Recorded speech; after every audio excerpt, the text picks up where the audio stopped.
We are so live, guys. It's unbelievable. I've showered.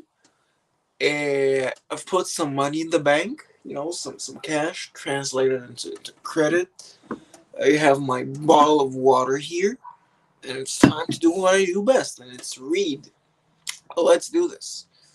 First up, Eau de Quartier Concentré, a three-star violet leaf.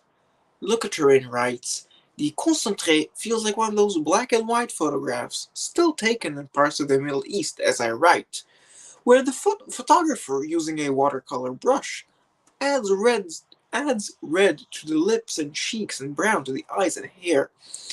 The original Eau de Cologne was a steely gray gelatin silver print, and this is the same thing in 1956 Politburo portrait style. Stick with the dilué. Eau de Charlotte from Annick Goutal, a three-star soapy green fragrance. Tanya Sanchez writes, this combination of white florals and cassis feels like the type of cheap masculine that itself feels like a soap formula. Although bizarrely, eau de cologne, sorry, eau de concentré, the other one was eau de caritier, this is eau de Charlotte. It's not eau de cologne, it's bizarrely, eau de Charlotte seems to be made of good materials. As time goes on, it gets more comfortable, an intensely jammy, leafy rose. Next up, Eau de Cologne du Coq. And we have two viewers. That was very fast. Reveal yourself. Nah, it's funny. Hello, zdravo, dushan, zdravo. I don't know how to say how's it going. I'll just say it in Russian because you might like tangentially know it. But like как дела? Как дела? And that's what I'm gonna say. What is your scent of the moment? I would like to know. My scent of the day. Well, it started off with Beron, but then I showered because I really needed one, and I switched to the decant of Samsara by Guerlain, which Samsara is Samsara. It's amazing. It's incredible. It's something that might show up in my hands soon. We will see. Okay, good. I'm glad you understood me. But yeah, it's really enjoying Samsara.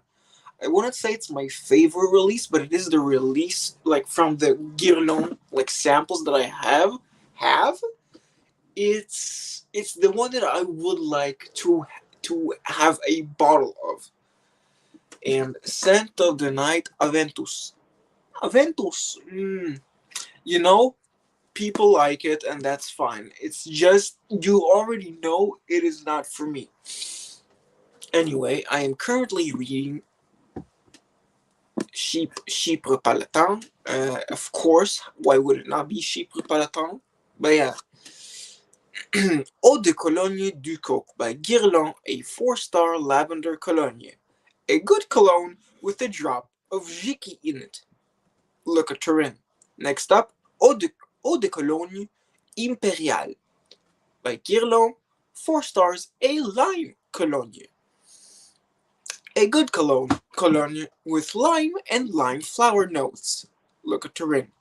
Eau de Dali by Salvador Dali, a 3-star citrus floral. Well, to each their own. I personally don't like it, but if you like it, that's fine. It's just not for me. Aventus is like, it's the spawn of everything. I don't like that avenue of scents. I like Chypres, okay. I just don't like Aventus and Aventus inspired stuff.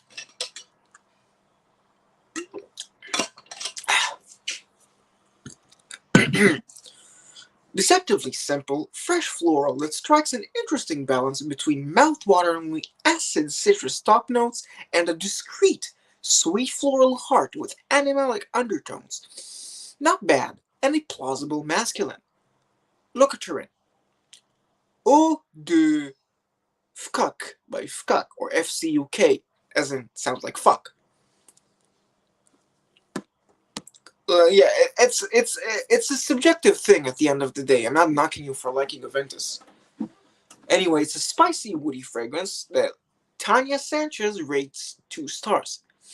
According to the PR folks, the old FCUK hymn has been recast as Ode FCUK. Still enough to get the inner 11-year-old giggling, but not gender biased. You get a nice whiff of Indian spices and tiger balm, but it retreats into simple synthetic wood soon after.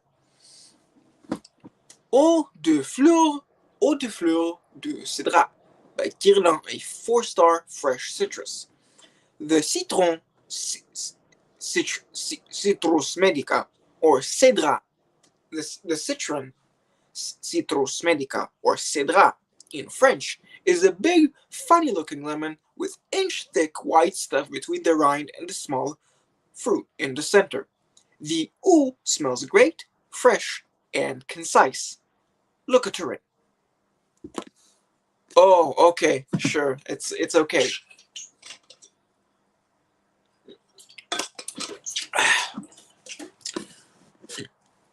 I don't.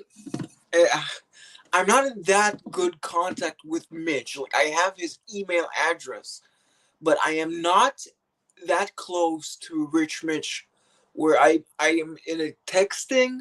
When I'm texting with him, I'm not there yet. I'm emailing there and then, but it's not at the point where I can call him to join the stream. That's all.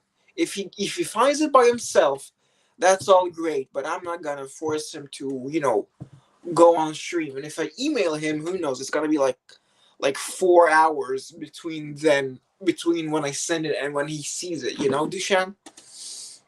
Anyway, Eau de Givenchy by Givenchy, a 2-star green floral. This 1980 fragrance belongs to a fresh, borderline sour floral green genre, Jardin de Bagatelle, and Eternity, that has always felt somewhat uncomfortable to me, like the sweep signal on old TVs, supposedly out of audible range, but in fact right on the edge of it, the sort of thing that feels great when it stops. Considering how many screechy fragrances have been developed in the last 10 years, it would be churlish to make this relatively comfortable one carry the can, but I still don't like it. 2 stars to Eau de Givenchy. Whatever he says. Next up, Eau de Gris Flanelle. Or if we want to be funny, if we want to be more accurate, it's going to be Eau de Grey Flannel. Because Jeffrey Bean is not a French brand, so we're not giving him the honor of using French pronunciation. A 2-star gray citrus. Hard to see the point of this confection, a dull dihydromercenol accord overlaid with a timid replica of the green citrus idea of the original sea gray flannel. Look at her in. Next up, Eau de Guerlain.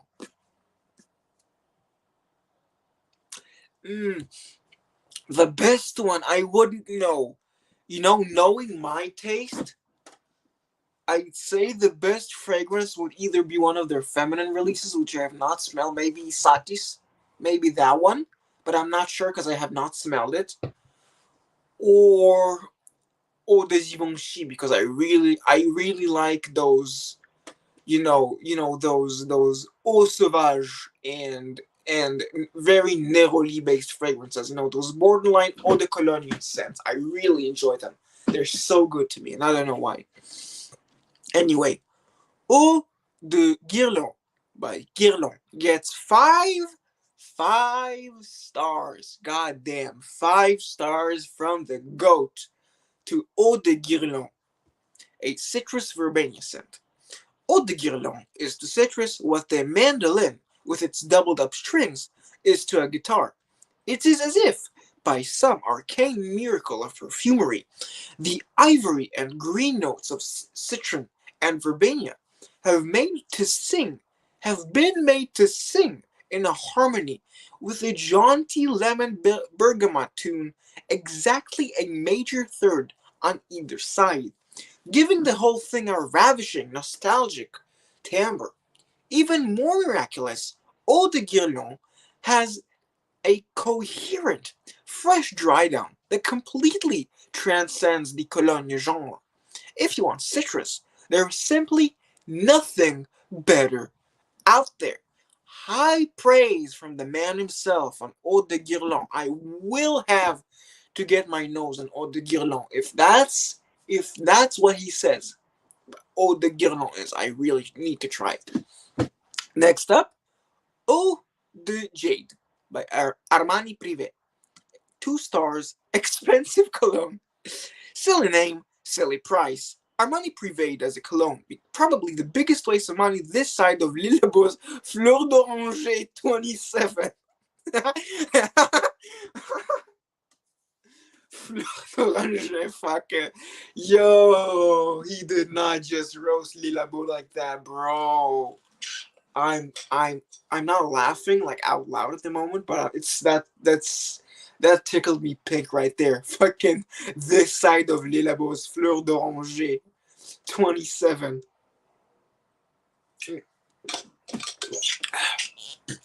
Anyway,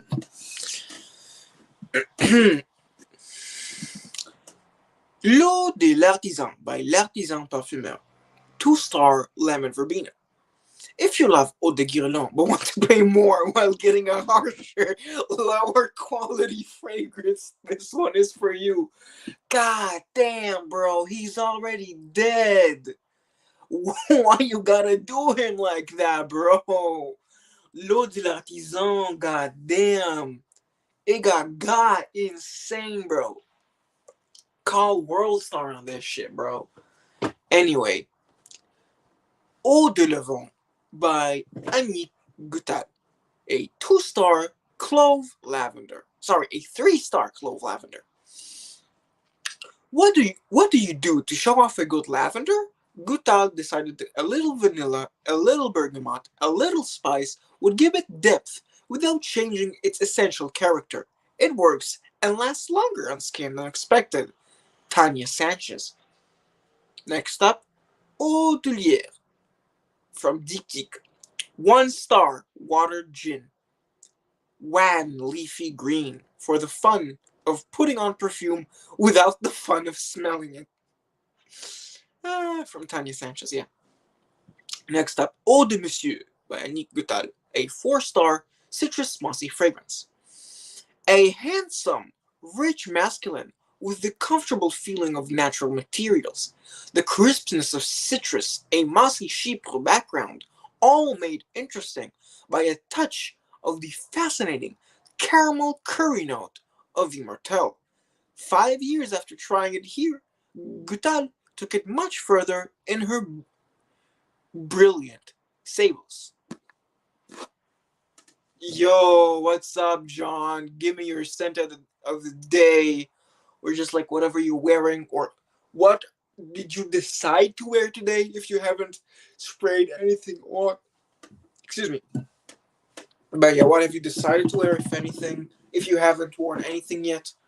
But yeah, I'm currently doing the Look at Turin preamble. Next up, Eau de New York by Pond Number 9, a 3 star citrus cologne. Perfectly pleasant, light, lemony floral cologne for boys and girls. That said, the only reason to choose this over, for instance, the far better Chanel Eau de Cologne or Joe Malone's Lime, Basil, and Mandarin is because you like the adorable bottle. Tanya Sanchez. Next up, Eau de Noho from Bond Number 9. 1 star, Mutant Mimosa. Eau de Noho had a chance to be good with its interesting violet mimosa, like a ghost of après-Londé looking for a witness in a green wilderness. Then a stonking violet leaf arrives to turn everything watery and harsh. Much too close to dishwashing detergent. This needed work. Tiny Sanchez. Next up, Eau de Réglisse, or Réglisse, not sure. Or is it Réglisse? I'm not sure. I'm just gonna go Eau de Réglisse by Caron a 3-star lemon coffee. Apparently heavily influenced by the licorice of Yoji Om, the simple, cheerful fougere begins with a refreshing, bold top note of lemon and roasted coffee, and resolves into a pleasantly anisic green dry down. Confusingly, the tall cylindrical bottle with italic type looks like an afterthought, as if they'd forgotten it needed a bottle until the last minute. Tanya Sanchez. Next up, Eau de Rocha by Rocha. 4-star patchouli cologne. In the way that Chanel pour Monsieur spiked the citrus with a dose of a good mossy chypre formula, Eau de Rocha makes its already excellent citrus cologne memorable with a rich, woody patchouli that smells halfway between black licorice and incense, between vintage Lauder for men or vintage Amouage Gold Man. I say go for the Amouage. I say go for the Amouage personally. Like just I'm giving you the decision right there. I have no reason to I have no reasoning for it. But if you want a coin flip, I'm gonna be your coin flip. Wear Gold Man. That's it. I I I would like to smell Gold Woman though. I wonder if it's as good as many people say. I saw Luca Turin give Gold Woman 5 stars, which is insane. I want to smell Gold Woman and see what he is all why he's on like off why he's going off on that like that. It gives the otherwise crisp citrus a dark, almost garbagey decadence reminiscent of Diorella. Tanya Sanchez. Eau de Rocha by Rocha, a 4-star woody citrus.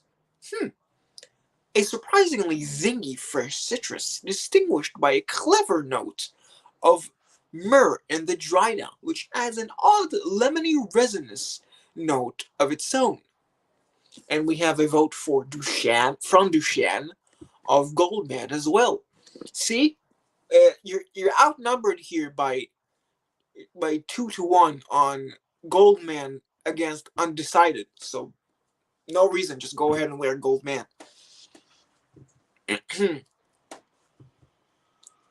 Next up, Eau de Ruby Lips by Salvador Dali. 1-star sour floral. There is something nightmarishly prolific about Dali fragrances, currently 25 in number, mostly trash. They seem to breed as fast as we can write them. Eau de Ruby Lips is one of the worst hack work composed in what feels like 5 minutes, if that, by Michel Almarac.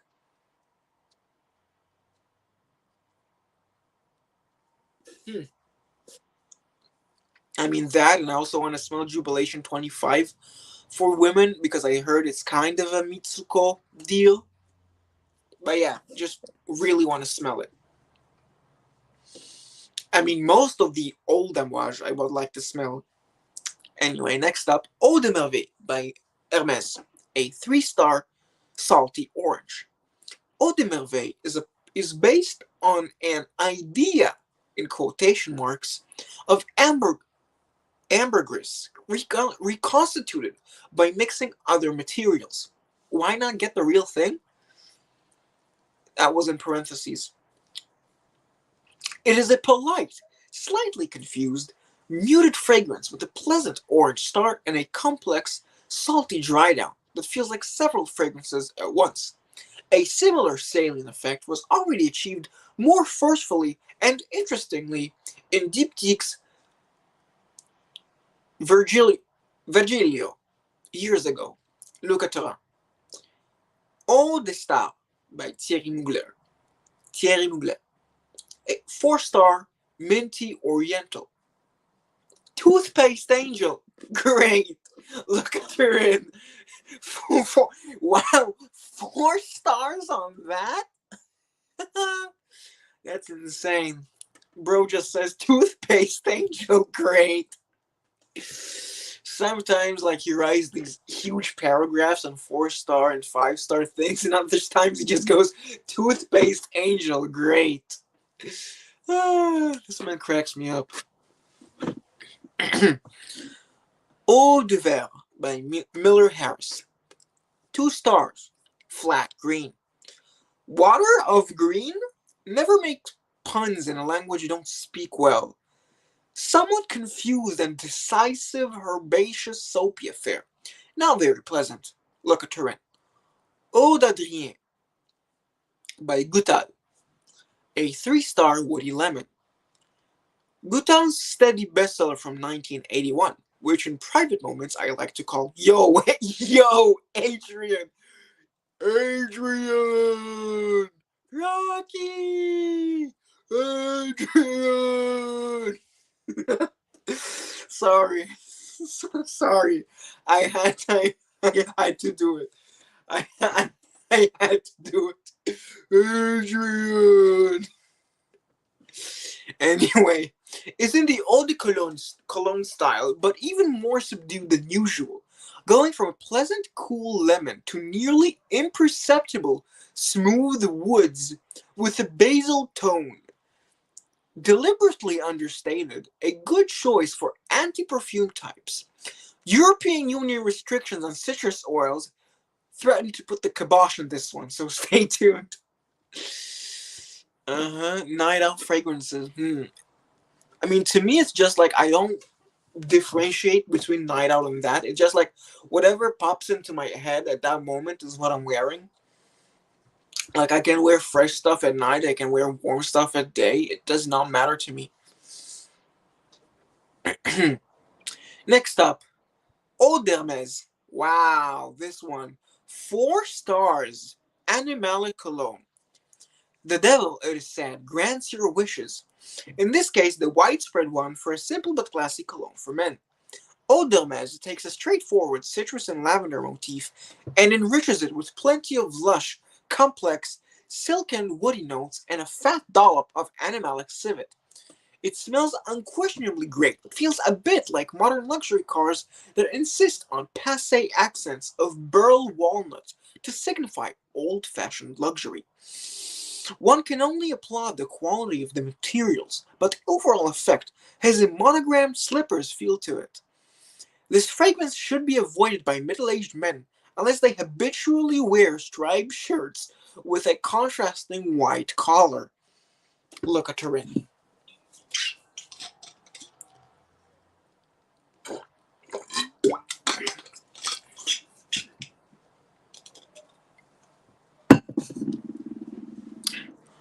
Eau d'Hiver by Frédéric Malle. A 4-star pale almonds fragrance. One of the dangers of the new French school of perfumery, typified by Jean-Claude Elena, is the lure of bloodless over-refinement. What I would describe as Ravel's disease. Wonderfully crafted, elegantly orchestrated pieces drenched in pale sunlight. These watery Elysian fields no doubt have their rewards, but earthy sensuality is not one of them. Angels don't have sex.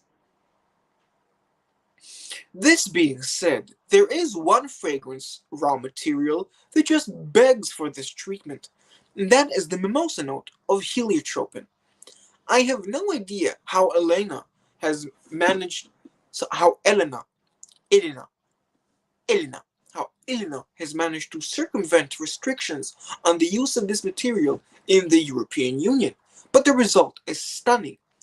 An elegiac, powdery, almonds and water accord that takes its place next to Guerlain's Après L'Ondée and Caron's Farnesiana among the fragrance Ophelias of this world.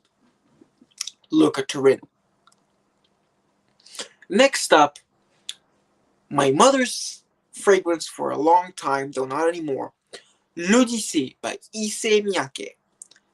3-star melon floral. What's the point of reviewing L'Odyssée, I wonder, when each reader has known at minimum 5 people who wore it. But we would be remiss to leave it out. However, smelling this best-selling fragrance, hang on, okay, in earnest today is a shock. For one thing, it has a reputation as a very light fragrance, but is instead extremely strong. The green floral bouquet at its core seems crudely friendly, like floral air fresheners you've known. The distinctive, airy, green melon aquatic note of cologne, which made the fragrance seem so new in 1992, reminds us mostly of Vindex now. It seems unfair that this fragrance should have lived while its more deserving cousin, Feu Tissé, was put to the axe. It also seems counterintuitive that the preference for squeaky clean, bland, fresh, faceless fragrances in frosted glass, CK1, Aqua di Gio, light blue, should have arisen while the main fashion, grunge, was to look as if you'd been sleeping under a bridge for months. But 15 years ago, it was all part of the penitent ideal. Goodbye to Motley Crue and their extraneous hair and umlauts. Bye to shoulder pads and pointy-toed stiletto heels. Bye to opium and Giorgio. A straightforward, pleasant spring floral that smelled like glass cleaner, with a Japanese name and a simple conical bottle, seemed pure and unfussy, honestly generic. The story always told is that Miyake asked for a fragrance that smelled like water, despite water smelling notably like nothing. Nearly everyone I knew owned a bottle. There is little reason to own one now. If you love the eerie freshness of it, you could try the peculiar cologne by Thierry Mugler, or the unforgettably crisp silences by Giacomo. And if it's the conventional green floral at its heart that moves you, you can seek out, say, Cristal or Private Collection and set sail for ever farther and more satisfying seas from there. I mean, I'm a bit biased. Like, it's the scent of my mother's. Well, was the scent of my mother. So I have like a little soft spot for l'Odyssée. Next up, l'Odyssée pour Homme by Issey Miyake, a 3-star fizzy lemonade. Damn. Okay. A zingy little citrus with a weird turmeric astringency. The masculine l'Odyssée actually works somewhat better than the feminine, smelling more interestingly dissonant with that odd herbal intensity that Asian artificial fruit flavors often have. Seemingly long-lived, good clean fun, very similar in its hissing pop to DKNY Women, Tanya Sanchez.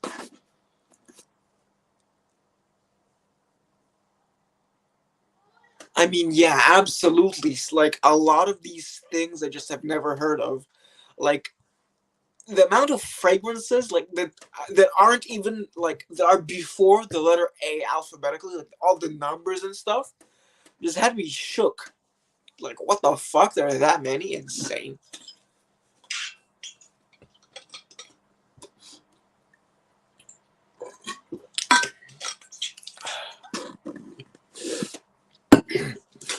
L'Odyssée pour Homme Intense by Issey Miyake, a 2-star herbal citrus.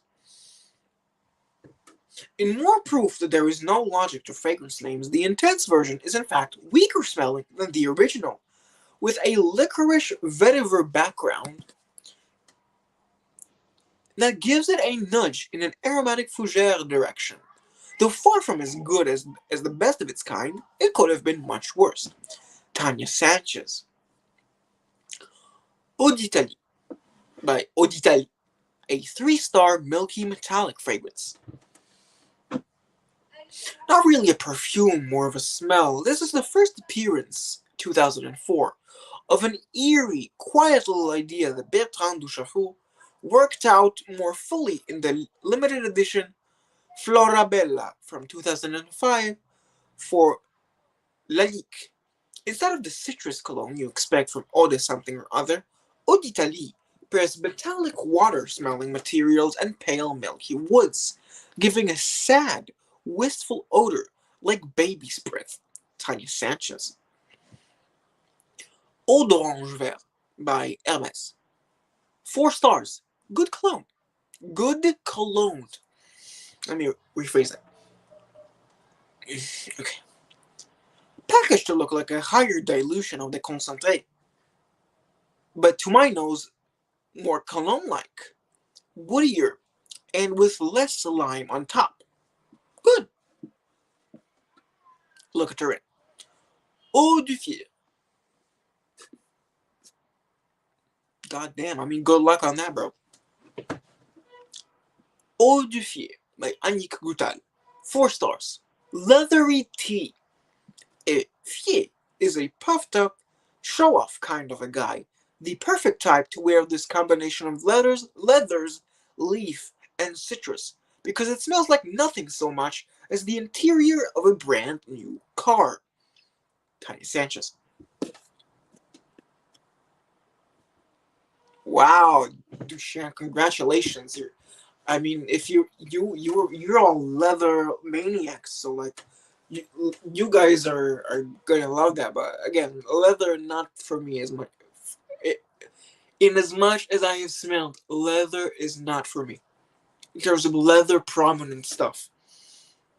Anyway, next up, Eau du Eau du Navigateur by L'Artisan Parfumeur, a 2-star coffee herbaceous fragrance. One of the fragrances in L'Artisan Parfumeur's range that dates back to the Jean Laporte days from 1982. One assumes the reason it is still around is that people buy it. Once again, Laporte was ahead of his time. However, Eau de Navigateur is very dated today and interesting only for its roasted coffee and leather notes, which make an intermediate life form between the then prevalent aromatic fougères, Aramis and Azaropurom, and later fully developed creations like Bellamy, 1986, and Yoji On from 1999. It is vivid but slightly chemical, as is often the case, even with Laporte's best creations. Look at Turin.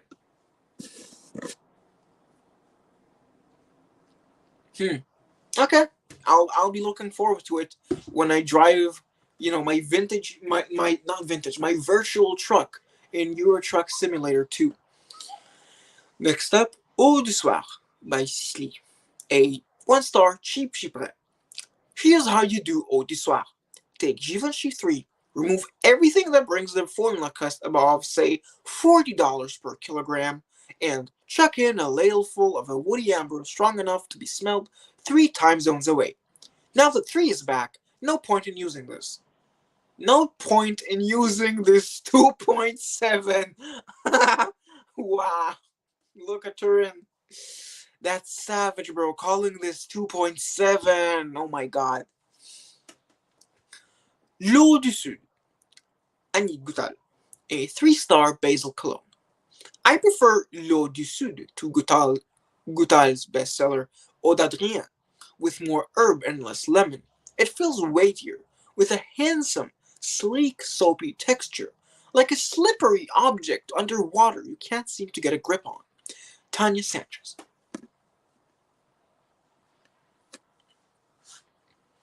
Okay, next up, Eau Fraîche from Dior, a 4-star, luxurious cologne.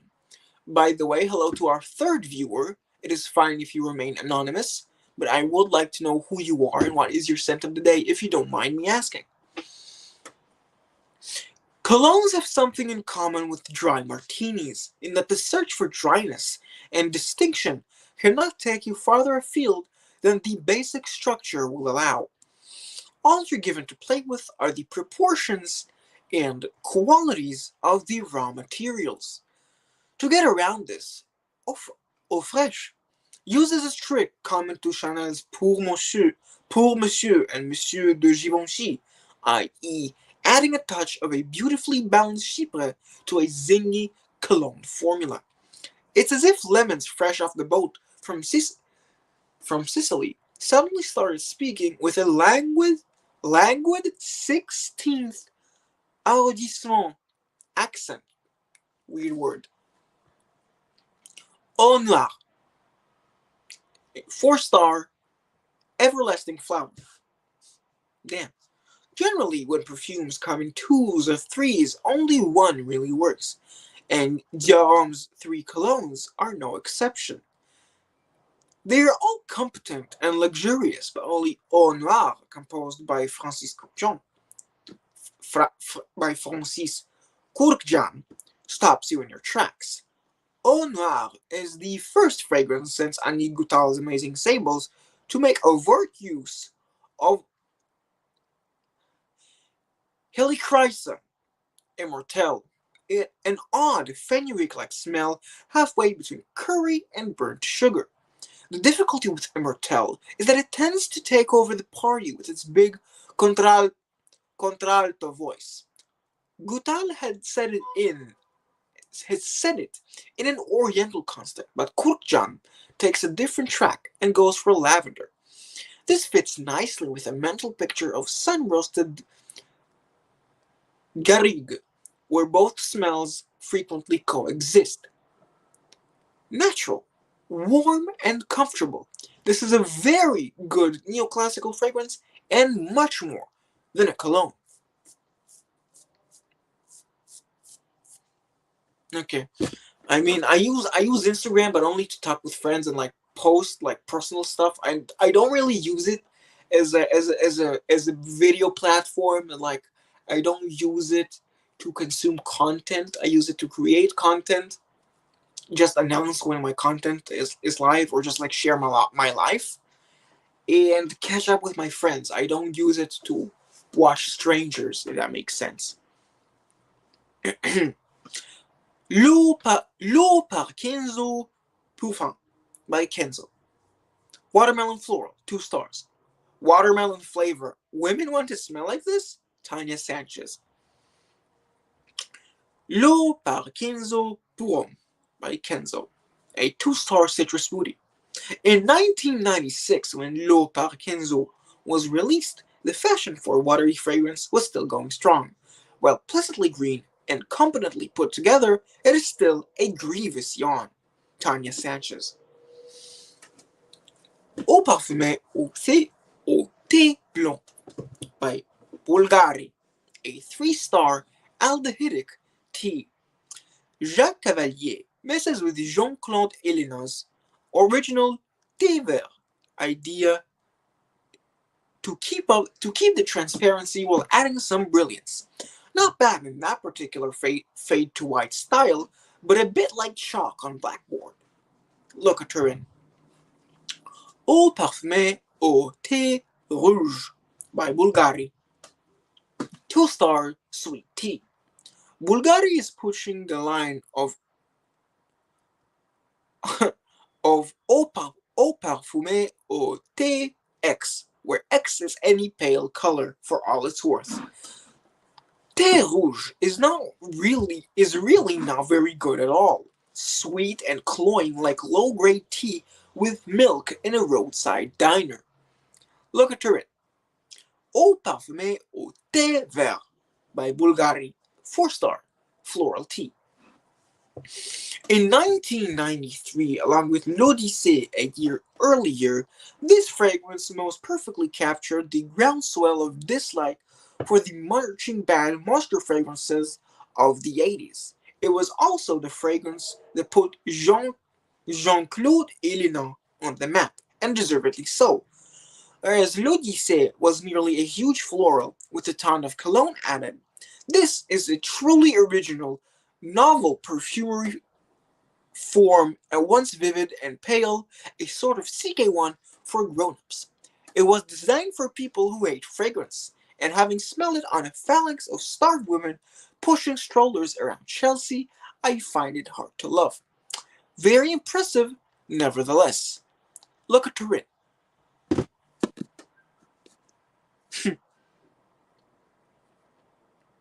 Uh-huh. Huh, okay. Sure. Okay. Interesting, Jonathan. Anyway, we have reached a classic. Eau Sauvage by Dior. Would you guys like to guess how many stars Luca Turin gave Eau Sauvage? Go ahead, guess any number between 1 to 5 is gonna be chat's answer. What did Luca Turin give Eau Sauvage?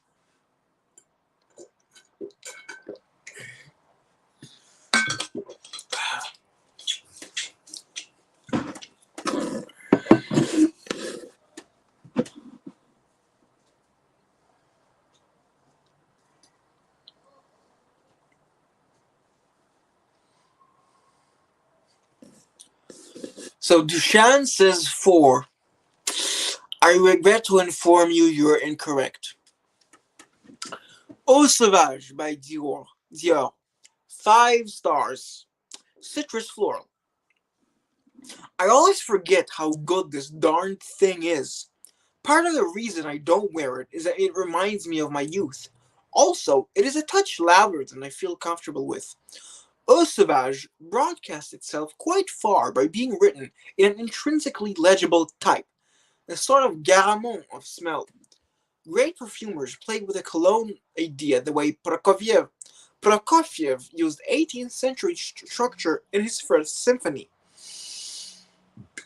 Take the familiar, and as if it were one of those transformers my son plays with, turn the horse-drawn carriage into a spaceship. What Rudnitska did to Cologne here is, of course, threefold. One, add a slug of pine needles and rosemary accord, which the Italians did so well in post-war marvels like Acqua di Selva and Pinot Silvestre. 2. Use his own trademark Vietnamese salad accord, see Diorella for a fuller account, and 3. And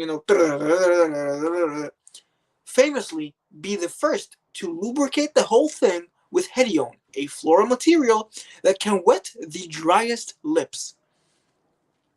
I've heard perfumers say there is so little hedione in Eau Sauvage that attributing Eau Sauvage's success to it was a bit like attributing Jascha Heifetz's skill to the Guarneri he played. Either way, a masterpiece. Look at Turin. Next up, Eau Suave by Parfum d'Empire. 3-star green chypre. A somewhat conventional and disappointing green chypre in the Givenchy 3 mold, made with decent raw materials but a little bare and insistent on skin. Look, Turin. Eau Trois.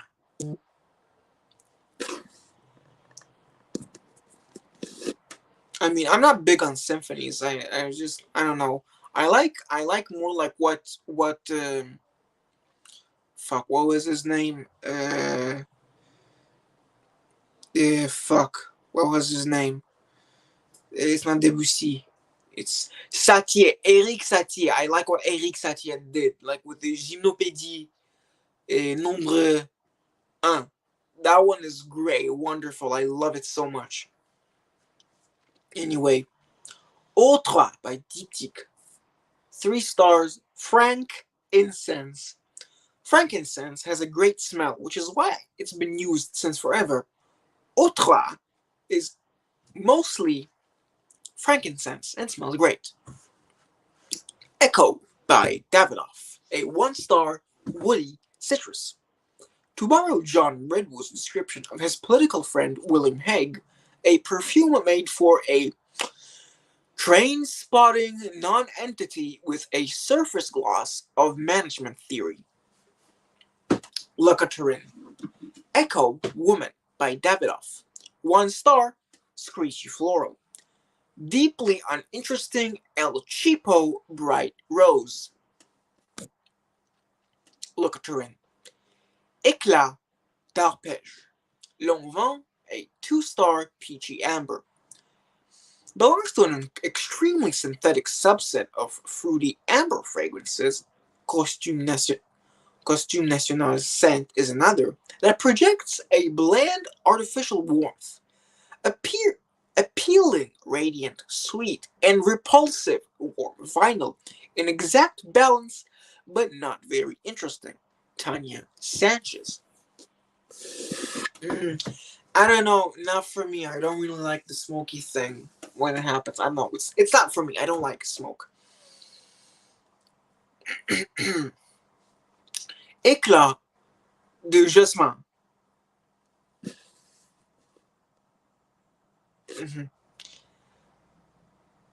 I mean, I like solo stuff. Solo piano stuff is more where my classical enjoyment ends.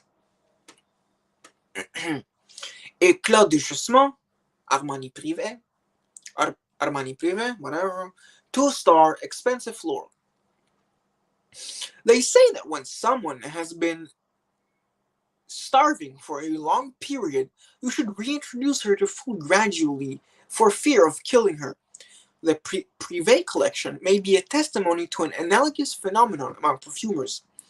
They have acquired such frugal, alley-cat habits for being under the thumbs of brands, the worst misers in all of art history, that when given access to a feast, they gorge indiscriminately. This could have been a great fragrance with good jasmine and osmanthus, a fresh top note and refined woody dry down, and instead it is an expensively pointless, shapeless floral. Luca Turin.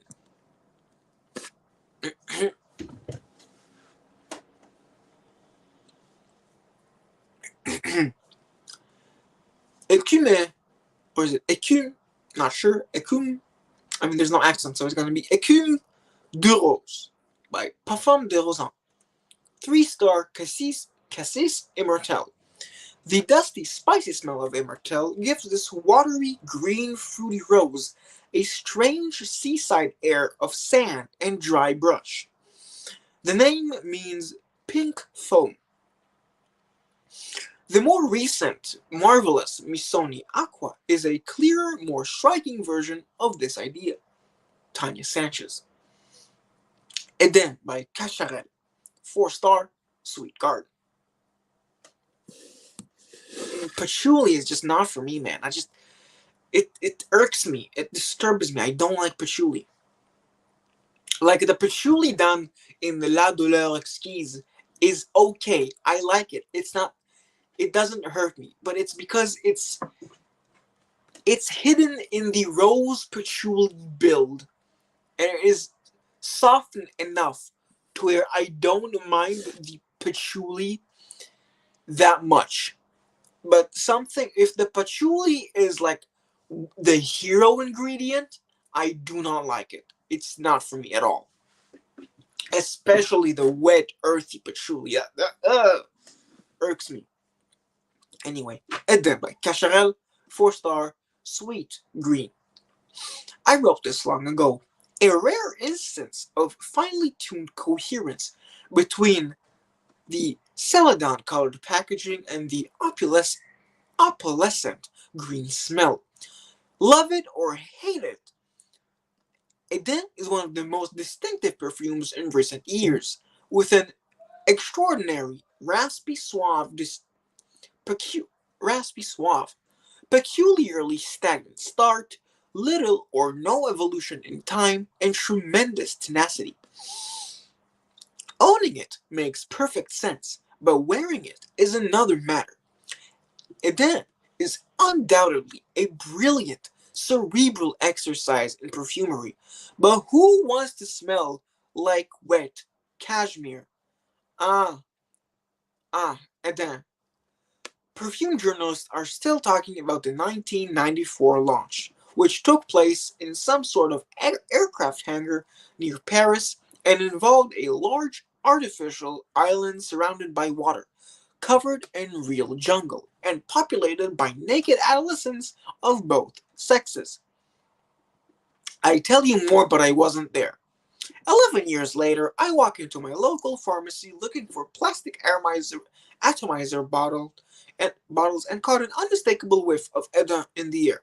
Sure enough, the tester was on the counter. Now, instant recognition can be a clear sign of fondness for a tune, voice, face, and of course, perfume. And with the help of hindsight, serendipity, and 10 years of ever sweeter masculine fragrances, I managed to, at long last, answer the question at the end of my own review. I do. Look at her in. Wow, that's a brilliant writing exercise right there. He called back. He went on the tangent of writing an old review, and you're left there. Okay, sure thing, Jonathan. Batzlacha. Yeah, it's just he goes on this tangent where you think, why the hell is he doing this? And then he goes back and calls it at the end of the review. Amazing writing exercise. Anyway, Edwardian Bouquet by Flores, a 2-star floral chypre. On paper, this handsome chypre has a classic galbanum profile. Fresh, bitter, bitter, fresh, bitter green, slightly musky. On skin, it turns peculiarly and distinctly urinous, with a curdled milk smell, and would invite speculations on one's continence. Tanya Sanchez. Effusion Man by Iceberg. 1 star. Woody boring. You don't want this guy to turn effusive. Effusion Man smells like a formula that's been dug up from the shelf of failed briefs circa 1986. Look at Turin. Effusion Woman by Iceberg. 2 stars. Pale orange. A modern watery orange chypre in the manner of eau de Merveille. Like a cocktail made with white wine and a touch of Campari. Look at Turin. Next up, Egoiste by Chanel. Do you want to guess how many stars Le Couturier gave Egoiste by Chanel?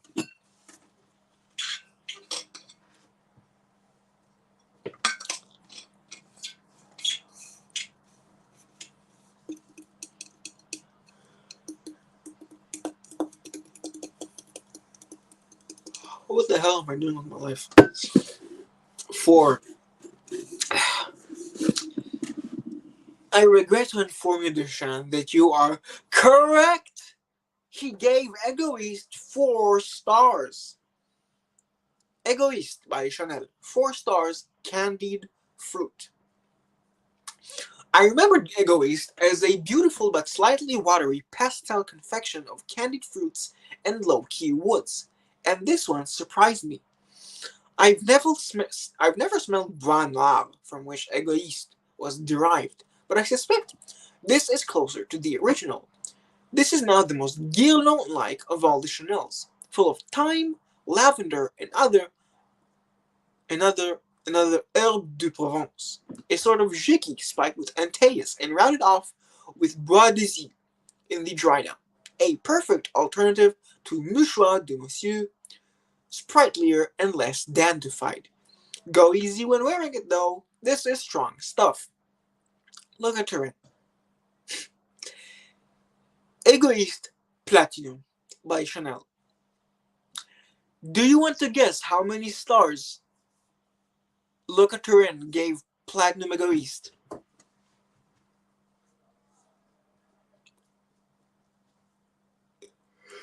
Ooh, sorry for yawning there. 3. You know, you're kind of close. You gave it 2 stars, calling it a 2 stars. You gave it 2 stars. 2. Calling it a sad fougère. Named like a credit card for tight-fisted sugar daddies, this was never likely to be a good fragrance. In fact, It is quite extraordinarily bad for Chanel, and aside from a fleetingly interesting floral leather note up top, reeks of the sad male cologne it was intended for. If you check into a decent hotel, chances are a freebie on the bathroom shelves smells at least as good as this. Look at Turin. Next up, Elige by Mary Kay. 1 star, sour, floral. I love perfume French almost as much as automobile Italian. Mazda Luce Legato. And Elige is a gem of a name, no doubt an attempt to rightfully enter the mastige market. The fragrance is a washed out aldehydic floral that manages to smell as if the stuff has gone off even when fresh from the factory. Look at Turin. He gave it 1 star, if I didn't say it already. Next up, Elixir de Merveille, d'Emerveille by Hermès, a 3 star orange chypre. This perfume is so perfectly bon genre, as the French call the canon of bourgeois respectability, that, like some of Aubin's portraits, it hovers on the edge of caricature. Had I been in charge of Hermès, I would have laughed heartily, marveled at Elena's skill, and sent him back to the drawing board. And that would have been stupid because nobody and that would have been stupid because nobody will notice the irony. Least of all, the Hermes young woman it is aimed at. Elixir acts reassuringly old, wearing Granny's vast sapphire ring at the first ball of the season. Although the beautifully sunny and very Italian top notes of orange, like a tan, hint at a recent holiday somewhere expensive. The heart and dry down belong to Maman's solidly plush prim chypre, more Givenchy 3 than cabochard. This doomed creature ages 20 years in as many minutes on the back of your hand. The process has something affecting, like seeing someone young struggling to be alive, only to eventually drown in inherited comfort. As Raymond Queneau wrote of a character in Pierrot Mon Ami, ravaged by tranquility. Look at Turin. Again, I'm not big on leather sheepless. I wouldn't I respect Bellamy, but I wouldn't know that I'd like it. Like if I'd smell, I'd say that Eau d'Hermès might be the better one, but I don't know. Anyway, we got Il by Yves Saint Laurent, a 3 star woody rose.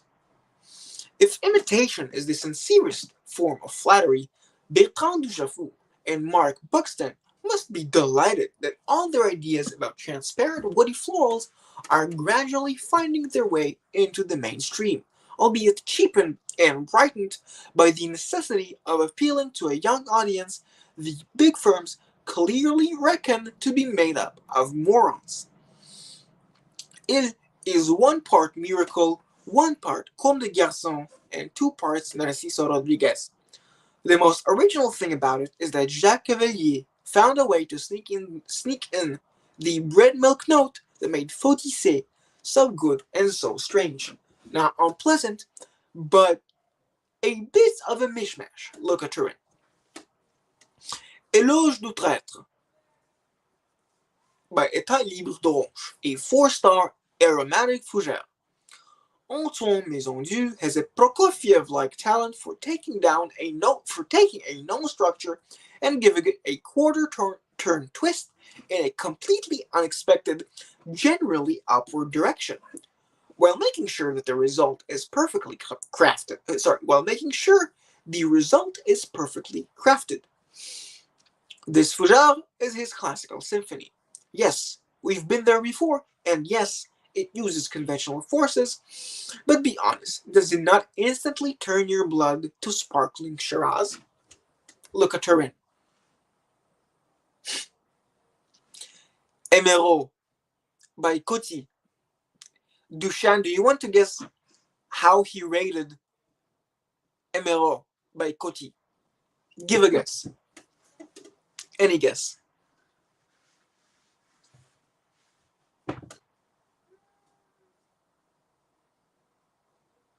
Emerald by Coty. François Coty. The creation by François Coty. You know, Emerald. The first Oriental or something or other. You know? That one, 1921. What did he rate Emerald by Coty? I'll give you like 30 seconds.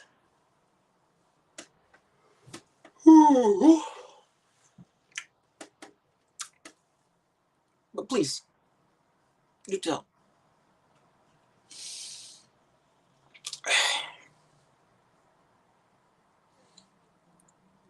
I see. Okay, so the answer is he gave it 1 star, calling it a cheap Oriental because he is talking about the modern version. This one breaks my heart and makes me despair of capitalism. The original Emerald was a masterpiece that predated Shalimar by 4 years. Rumor has it that Coty sold the formula to Guerlain, and in my opinion, remained unequal among Orientals. I remember first smelling it on the very first Scratch and Sniff ad circa 1967, below a demier nude in black and white. I would have swapped the girl for an ounce of the perfume anytime. Some years ago, Coty had the original reconstructed by Firmenicia's Daphne Bugey and handed it out to guests at some swank party to which I was not invited. I have managed to smell it nevertheless and can report that it is fantastic and incidentally in full conformity with EU regulations. Were it released today, it would be a bestseller within weeks. The Emerald sold in drugstores is a cynical travesty of the real thing. Crap value even at the bargain basement price.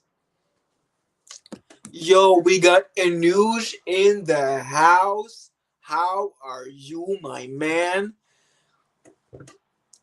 Listen, bro. The offer you have made is so very convincing. Be sure that on the 14th you will get a payment because I have checked on, on eBay with reputable sellers, and you've got a great deal, my man. I'm absolutely taking it, bro. You are awesome, my man. Thank you so much. I will take you up on that offer in due time when I get the money. Which is it won't be very long. It'll be like in less than a week. But yeah, you've just caught me finishing up the 1 star review that Luca Turin gave Emerald by Coty. The modern version, of course, not the vintage. Anyway, of course, man. Anyway, Emporio Armani He by Armani, a 3 star woody amber. Minty in the top note, a cool water built on a wan woody amber. I've seen them say wan a few times. Let's Google that word. I'm curious what that word means. Wan definition. Unnaturally pale, as from physical or emotional distress, or suggestive or indicative of weariness, illness, or unhappiness. Okay, I have learned English from this guy. Great job. I now know that wan basically means pale and sick. So yeah, that's that. Uh, God, I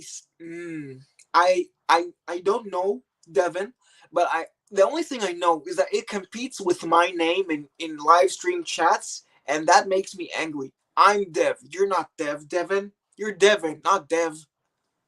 I'm Dev, not Devin. So stop being Dev, Devin. Start being Devin, Devin, okay? I'm Dev, I'll continue being Dev, but you, Devin, go and be Devin. Don't be Devin. Thank you.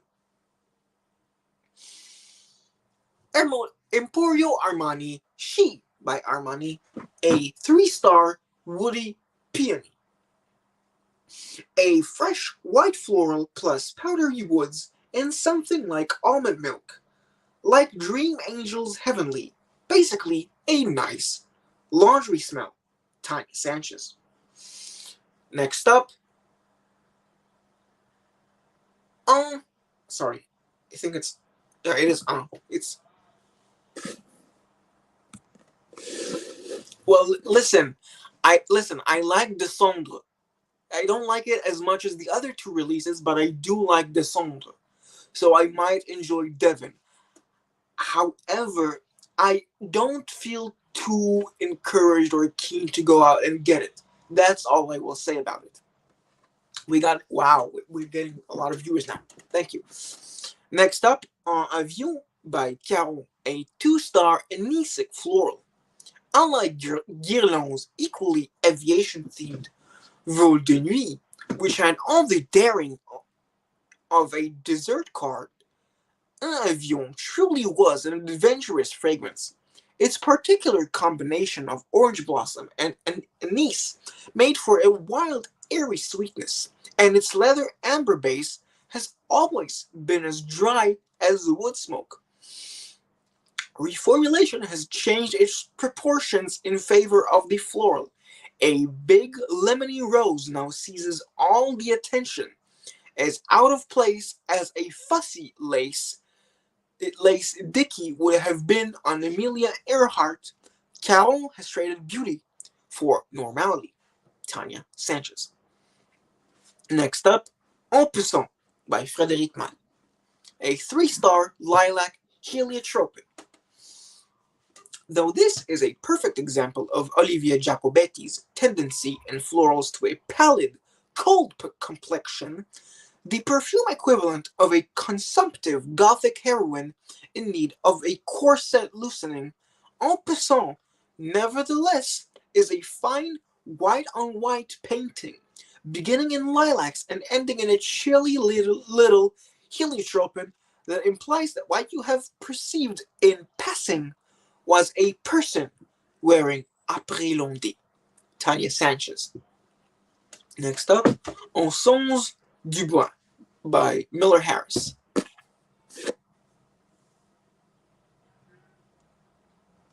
Prefer my reviews to what? To the stream, bro? To this stream? You're saying I need to go back to reviews? Listen, I need I need material to review stuff.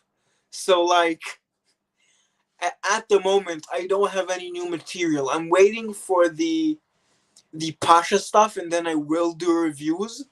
But for now, all I'm doing for the community is reading Luca Turin. Oh! Oh, okay, I got it. Okay, thank you. That means, okay. Okay, sorry, I got confused there. No, it's fine news. Thanks. Well, no, this has a lot of stuff which I don't know about, and also Luca Turin is, listen, Paulo Gomez sent this to me saying it's basically the perfume Bible for frag heads, but I mean, I am reading it just to see what the fuss about Luca Turin is. And some of his reviews are very humorous. Like the one where he talked about the wet cashmere one. I forgot which one that is. I forgot which one it is.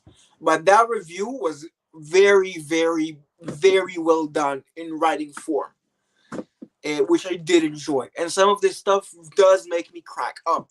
Like when he said that something of that a inferior version of Givenchy 3 was a 2.7. That was very clever. I don't think I would have thought of that. he has a way with words. It's just that I try and do.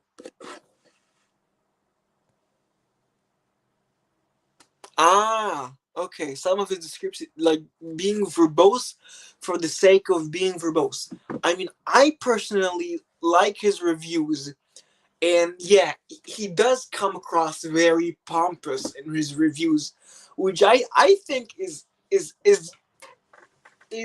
cute. To me, it's cute, but it does come across. Dushan, I know you are atheist. I know you are atheist, but and so am I. Atheism has its but like calm down a little, okay? We're all friends. We're all friends.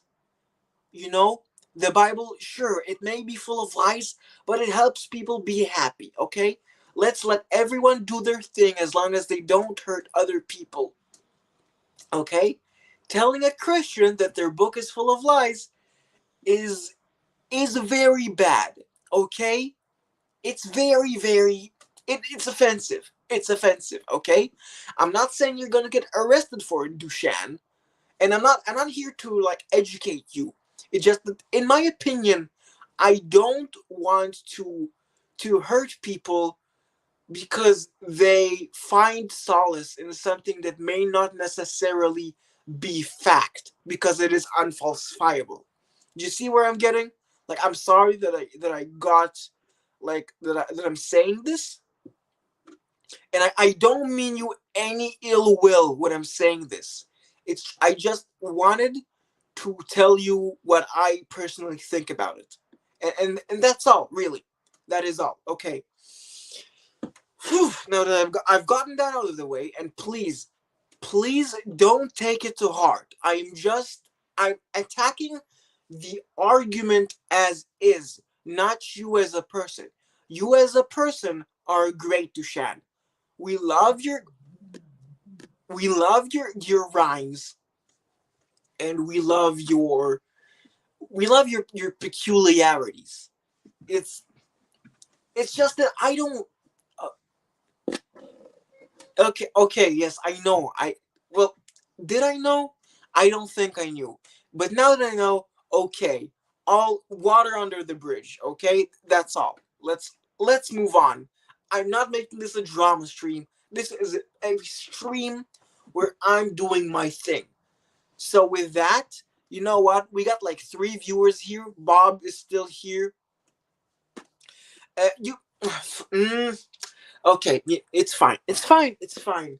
Let's do the. Let's do the. Let's do my scent of the evening, shall we? Let's do that. Okay.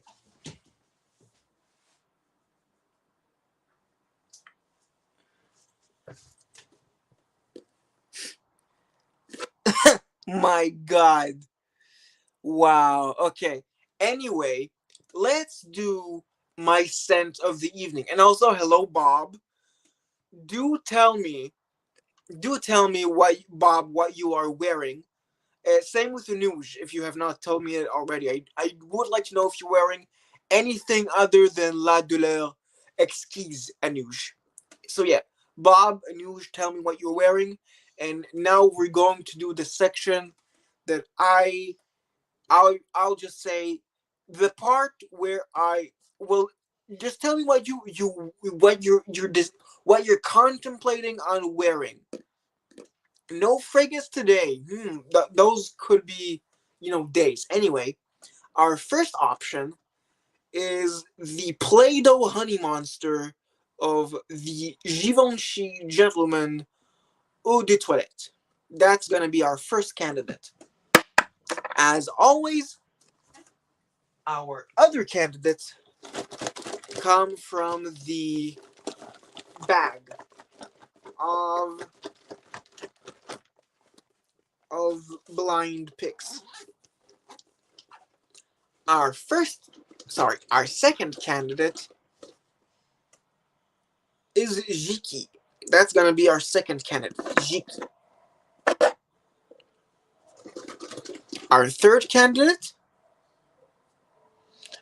No, I've already warned Samsara today. Let's leave it out. Let's leave it out.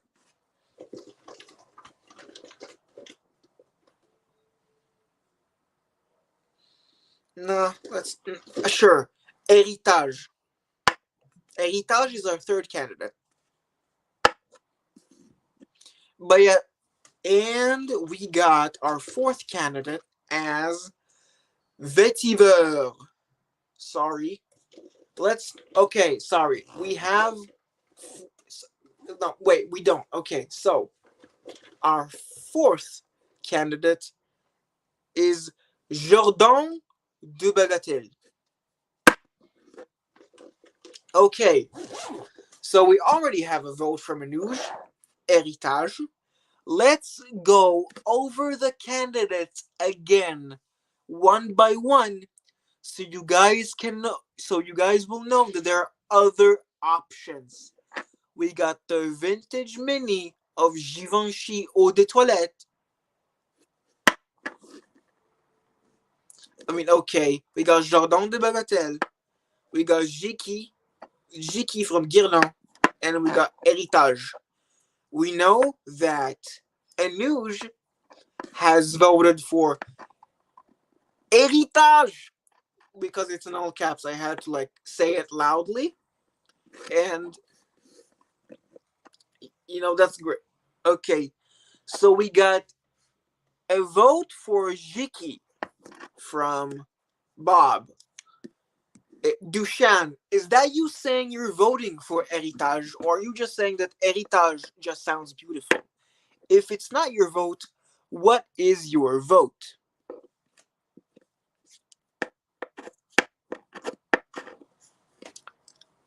Just curious. And again, just to reiterate, we have the vintage, mini splash of no. Okay, fine. Bob, I have listen, Bob. I have some good news and I have some bad news. Do you want me to start with the bad news or the good news first, Bob?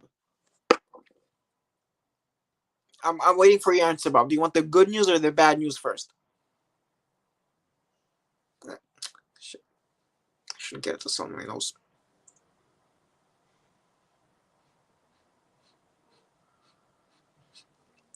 Givenchy Gentleman is a very weird fragrance.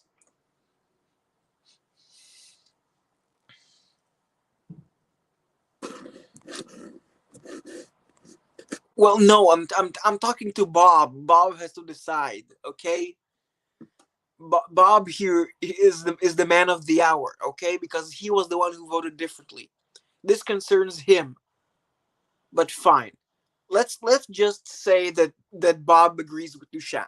The bad news is he didn't win, and Jiki will not win. Jiki is going away. The good news is you are a respected viewer, an appreciated viewer of this channel, and we do like you here. This channel is a Bob positive community. With that said, let's get all the losers out of the way. Jordan de Bagatelle goes bye-bye. And Jiki goes bye-bye. Samsara, which I have not chosen, goes bye-bye. And Givenchy Eau de Toilette. Bob, I told you the bad news was that Héritage got voted. So Jiki will not be done. But the good news is that we respect and love you nevertheless. That is it. That's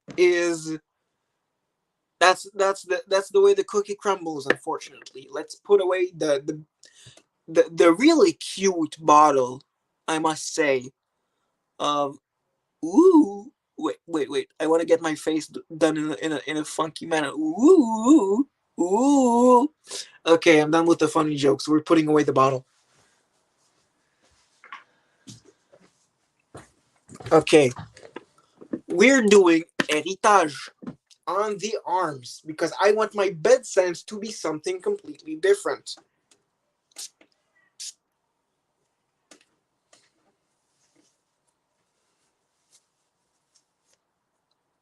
And two sprays on this arm.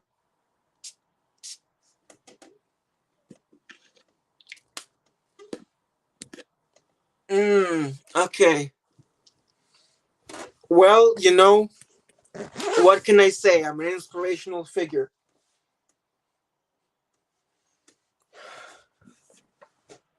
It's weird. It faded away, but I could have sworn there was a culinary nuance when I first sprayed the song, but it faded away. Now it's a bit more rubbery. But yeah, it is very nice. Just not something I'd personally wear. I like it. If I'm wearing it, I'm not gonna feel uncomfortable. But I don't feel that this suits my personality. I mean, I could rock it, but I wouldn't go and buy a bottle of this, if that makes sense. It's a little too aggressive. It has confidence. I'm not saying this is a biker. This is a biker, like a bike gangster. This is not it. Let's get this away.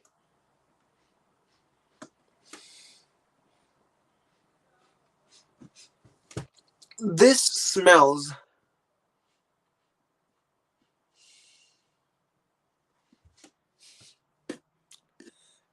Thanks for that, Anush.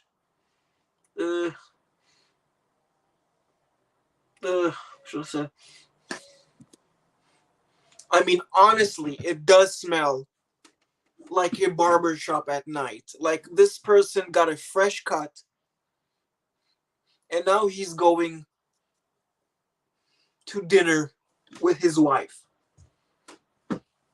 It smells unkempt and nightly. Upkept. Sorry, did I say unkempt? I meant upkept. Upkept. Or is it upkept? Whatever. Very clean. Very put together.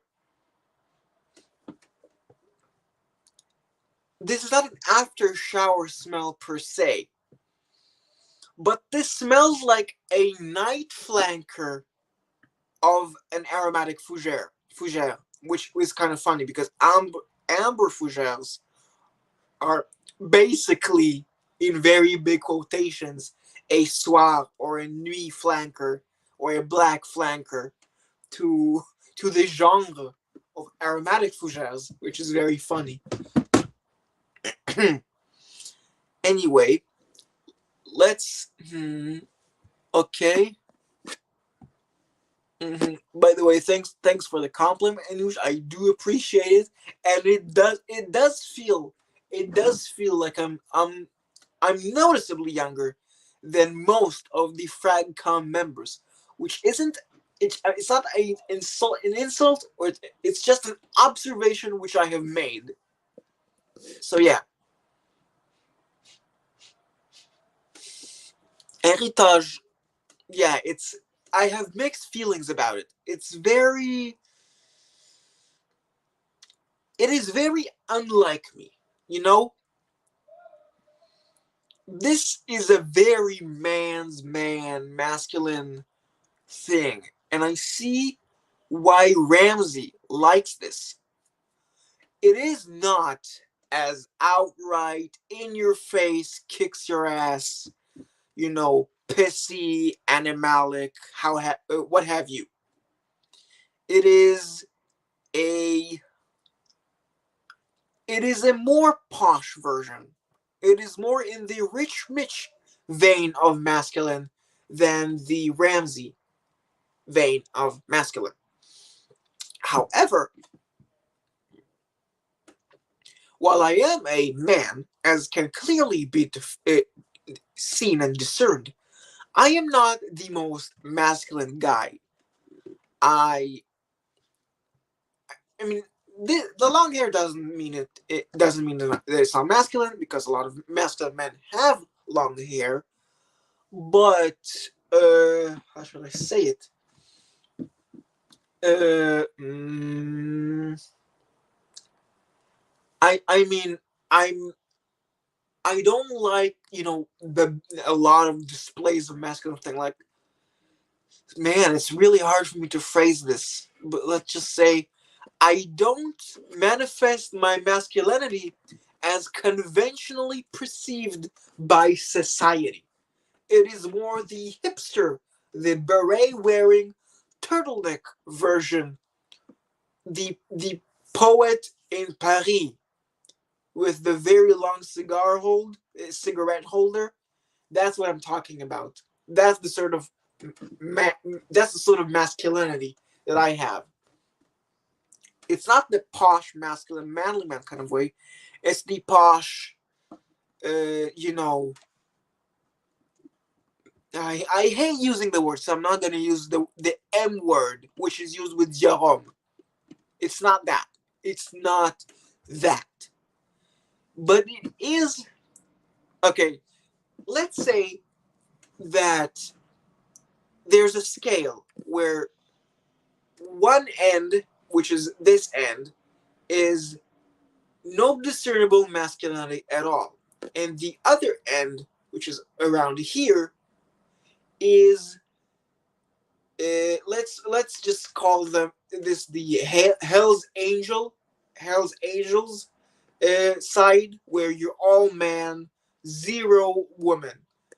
I'm around the hmm, I'm around the 60, maybe even 55 line.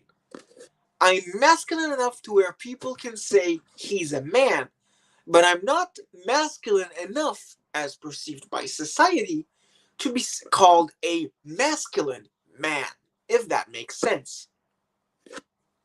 I'm not shitting on heritage.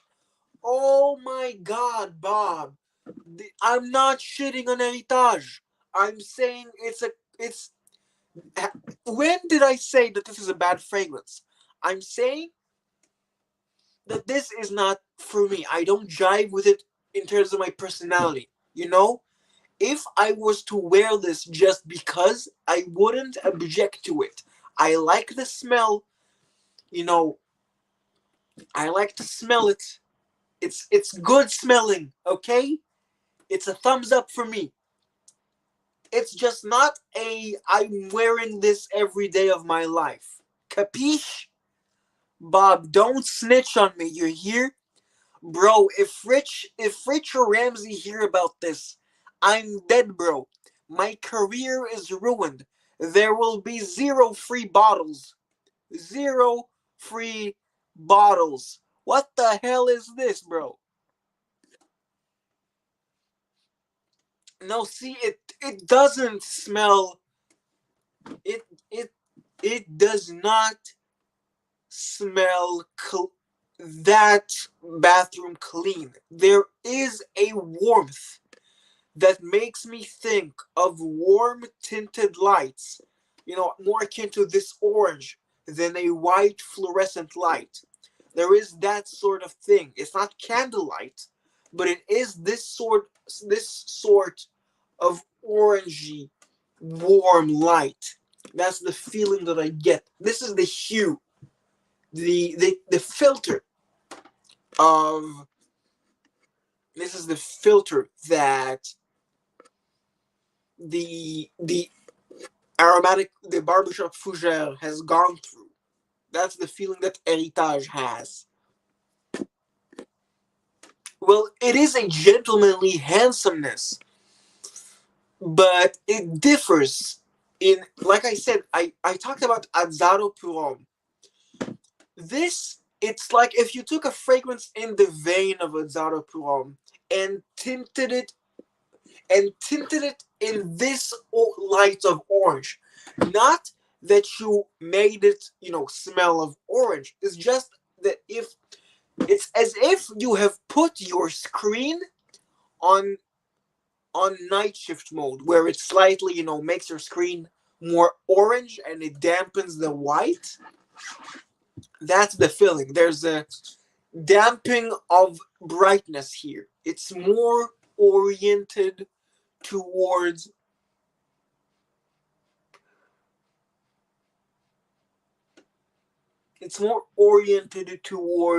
a dinner.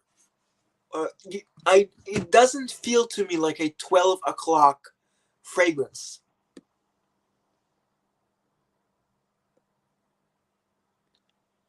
Bro, it's a joke, Dushan. Dushan, it's a joke. Oh my god, Dushan. I listen. It's a joke, okay? I love free samples, but free bottles is overkill. Okay, only free samples. Mostly because I will never finish any free bottle ever, and also it makes me look bad. Okay? I am a person of integrity. You know, saying it kind of makes me look more suspicious and like, what if he isn't? But like, I assure you, I am a person of integrity. That's just it. Yeah, see, it is orange. But yeah. Mm-hmm. But yeah, it was a joke. And what do you mean mute dev? Like, do you want people to mute me, or do you not hear me and I'm not talking? Because that kind of has me confused. I'm not going to lie. I'm a little confused as to what you mean by mute dev. It's kind of strange, in it, bruv. And it's kind of like, I don't know. Anyway, let's do like 2 more pages, I say, of Locatorine reviews, and then I'm going to sign off in fear of my voice degrading any further. En Sens du Bois, a 3-star woody iris. Another Miller Harris fragrance, another lame French pun. En Sens, in the direction of, and En Sens, incense. Interesting composition, rooty as much as woody, with a carrot seed and iris combination that livens up what might otherwise have been a rather flat accord, and with salubrious, smoky, woody notes in the. Oh, so am I like the opening act? Is it? No, it's fine. I get it. He is the bigger man. I get the excitement. But smoky, woody notes in the background, a bit sedate and pastel to my taste, but skillful and agreeable. Look at her in. En Sens, a bubblegum by État Libre d'Orange, a 4-star woody rosy fragrance. Curious outfit is État Libre d'Orange. Founder Etienne Dussard is a tiresomely bad writer of cod erotic copy, of which their website is full. Sample: when transgression is tinged with erotic guilt, this impish sexuality of this childlike woman. Ugh. He is also clearly an excellent fragrance art director with a knack for great names, and has, in the persons of Antoine Lieu and Antoine Maisondieu, identified some major talent. En Sens, a bubblegum is a wonderfully quiet, transparent accord of sweet, rosy, and woody resinous notes. Like one of those classy fairy tales where a surface of cuteness hides a solemn, even alarming message. Look at her in. Next up, En Sens et Le Vent. Le Vent by Serge Luton. 3-star resinous lavender. This Luton Sheldrake fragrance was subjected to the most arduous test of all. My daughter, age 5, spilled a full bottle on the sofa. I had to smell the dry down for over a year, and still liked it a lot. So nothing wrong there. But this test showed what I felt all along, namely that Encens et le Vent works better as parfum d'ambiance than proper masculine. Look at her. Enchanting by Celine Dion. A 3-star fruity vanilla. An average outing down a well-traveled road, this sweet berry floral is perfectly pleasant in its way, and avoids the careless harshness or cloying sweetness of so many in this genre. Tanya Sanchez. Encre Noire. 4 stars. A woody vetiver. Black ink is a clever conceit. The weighty black glass cube looks like an upscale inkwell sold in the sort of catalog in which every other object comes in pebbled leather, and the top note, with its smooth smell of wet paint, will be a delight for anyone who's ever dipped a pen in India ink. The rest is a transparent, fresh vetiver in the modern style, crisp and green, grounded by a well-judged touch of woody amber. Subtle and handsome, one of the best clean vetivers around. Tanya Sanchez. English Leather by Dana, a 2-star, sweet amber. The old stuff used to be one of those feminines in battle dress that somehow were deemed acceptable by men and smelled fantastic, sweet and sultry. This stuff is drier, woodier, not leathery, and much cheaper than the original. To be avoided. Look at her in. Enlèvement au serret. Or is it au serrat? I think it's au serrat. Au serrat. Parfum indiciel. MDCE. A 5-star peach jasmine. 5 stars for Enlèvement au serrat. Despite the silly name, abduction in the Seraglio after Mozart's opera.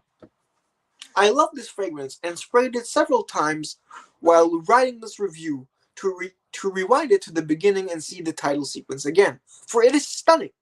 It starts with an intensely animalic floral top note, moves on to a golden seraphic chord of jasmine and peach in the 50s revival manner of 31 Rue Cambon, which, to be fair, came 5 years later.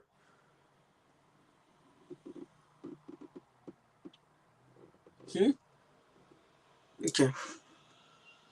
I guess the opera? I'm not sure. Or is it the modern version, probably?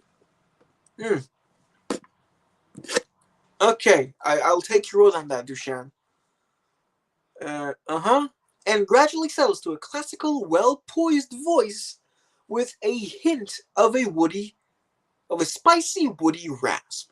You'll probably want to spray it on fabric to admire the graceful trajectory in slow motion. Envy by Gucci, a 5-star once again. Green floral.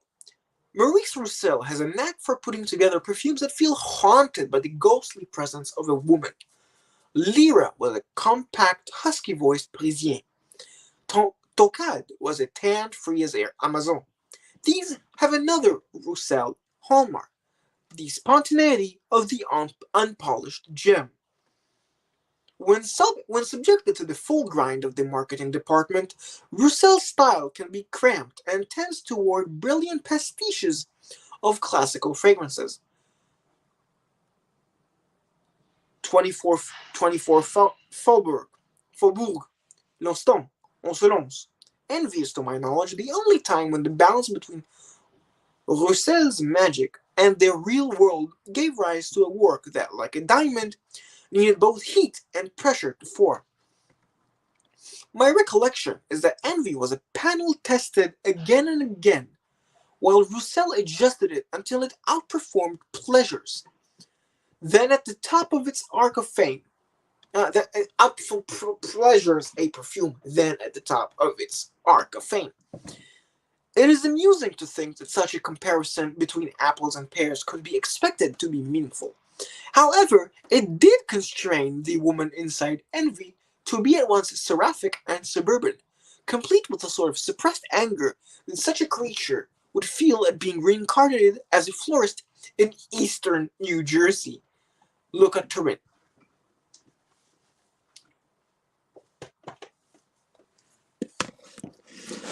No, no problem, Dushan. And with that, and my voice being, on its way out, I'll say thanks to everyone who has tuned in to watch. This will be me. This will be my leaving of the stream. Goodbye. Whoops, still haven't ended the stream, huh? Now I'm ending the stream.